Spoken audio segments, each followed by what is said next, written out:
Si la beauté et la noblesse se retrouvent sur les pages des œuvres des philosophes antiques, c'est la cohérence qui apporte la victoire. C'est elle qui permet au moins de survivre et c'est déjà beaucoup. Ce qu'il importe est de se munir d'un projet futile rudimentaire car celui qui le suit ne réagit pas de manière désorganisée et inefficace. Ainsi le groupe de personnes qui est détenteur du pouvoir sur la Fédération de Russie montre par ses actes l'existence d'un plan. La Russie suit son plan.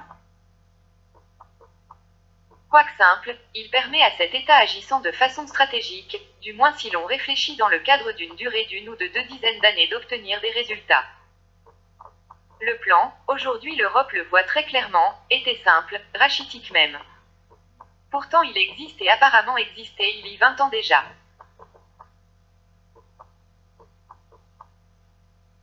Enrichissement du pays durant la phase 1, phase pendant laquelle la Russie fut discrète, suivie d'une phase 2 consistant à se servir de l'argent européen accumulé, de la puissance transférée depuis l'Europe, de la force militaire soutenue par l'argent de l'Occident pour se retourner contre celui-ci et rabaisser l'Europe. Et elle, en retour, ne semble apte qu'à adopter des sanctions inefficaces, s'efforçant de cracher douloureusement quelques réponses aux provocations russes, des réponses renouvelées à plusieurs reprises mais toujours également inoffensives.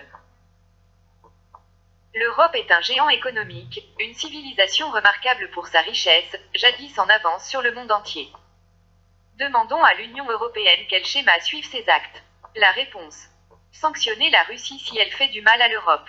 Or ce n'est pas un projet. Pétrifiés, nous regardons l'État russe mettre en œuvre une pensée organisée en un plan cohérent qui se servant de moyens intelligemment utilisés en plusieurs étapes se propose d'atteindre un objectif, nuire à l'Europe. Triste début pour l'Europe du 3e millénaire. La Russie, quant à elle, débute en beauté mais où le chemin emprunté la conduira-t-il? Une fois que l'influence de l'Europe et de l'Amérique aura diminué dans le monde, la Russie se retrouvera seule face à la puissance chinoise qui dépasse de loin les capacités de Moscou. Bien qu'elle ait un plan, Moscou risque de finir sous le talon de Pékin.